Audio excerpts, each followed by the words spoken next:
کبھی آپ نے غور کیا ہے کہ کچھ لوگ گناہوں کے باوجود بے فکر رہتے ہیں اور کچھ لوگ ایک گناہ کے بعد رات بھر سو نہیں پاتے؟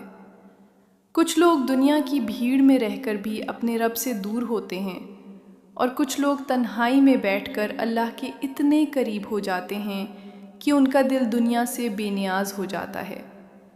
اگر آپ جاننا چاہتے ہیں کہ آپ اللہ کے قریب ہو رہے ہیں یا نہیں، تو آج کی یہ بات بہت غور سے سنیں، کیونکہ شاید آپ کی زندگی میں وہ نشانیاں موجود ہیں جنہیں آپ معمولی سمجھ رہے ہیں۔ اللہ کے قریب ہونا صرف یہ نہیں کہ انسان بہت زیادہ عبادت کرے اور لوگ اسے نیک سمجھنے لگیں۔ اللہ کے قریب ہونے کا اصل تعلق دل سے ہے۔ کبھی ایک خاموش آنسو، ایک سچی توبہ اور ایک چھپا ہوا نیک عمل انسان کو اللہ کے بہت قریب کر دیتا ہے۔ پہلی نشانی یہ ہے کہ گناہ کے بعد دل بے چین ہونے لگے۔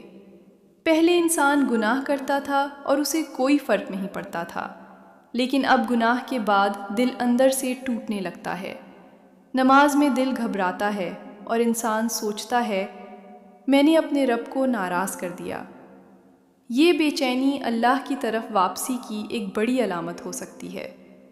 دوسری نشانی یہ ہے کہ دل نماز اور قرآن کی طرف کھنچنے لگے۔ پہلے نماز بوجھ لگتی تھی، لیکن اب دل چاہتا ہے کہ آذان ہو اور میں اپنے رب کے سامنے کھڑا ہو جاؤں۔ قرآن کی آیات دل پر اثر کرنے لگتی ہیں۔ یہ اس بات کی علامت ہے کہ دل دنیا سے نہیں، اپنے خالق سے سکون مانگنے لگا ہے۔ تیسری نشانی یہ ہے کہ دنیا کی تعریف کم اور اللہ کی رضا زیادہ اہم لگنے لگتی ہے۔ انسان لوگوں کو خوش کرنے کے بجائے یہ سوچنے لگتا ہے کہ میرا رب مجھ سے خوش ہے یا نہیں۔ وہ نیکی اس لیے نہیں کرتا کہ لوگ دیکھیں، بلکہ اس لیے کرتا ہے کہ اللہ دیکھ رہا ہے۔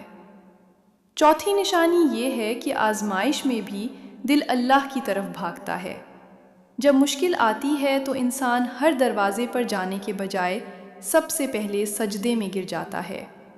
آنکھوں سے آنسو بہتے ہیں اور زبان سے صرف ایک بات نکلتی ہے، یا اللہ، تو ہی کافی ہے۔ اور شاید سب سے خوبصورت نشانی یہ ہے کہ انسان دوسروں کے لیے نرم ہو جاتا ہے۔ وہ معاف کرنا سیکھتا ہے، تکبر چھوڑتا ہے، لوگوں کے عیب چھپاتا ہے اور کسی کا دل توڑنے سے ڈرتا ہے۔ لیکن یاد رکھیں، اللہ کے قریب ہونے کا مطلب یہ نہیں کہ آپ کبھی گناہ نہیں کریں گے۔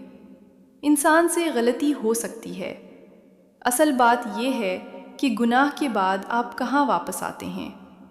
اگر آپ بار بار اپنے رب کے دروازے پر آتے ہیں تو اس دروازے کو چھوڑنا نہیں۔ اگر آج آپ کے دل میں توبہ کی خواہش پیدا ہوئی ہے، نماز کی فکر ہونے لگی ہے، گناہ برا لگنے لگا ہے اور اللہ کو پانے کی خواہش دل میں جاگ رہی ہے، تو اس نعمت کو معمولی نہ سمجھیں۔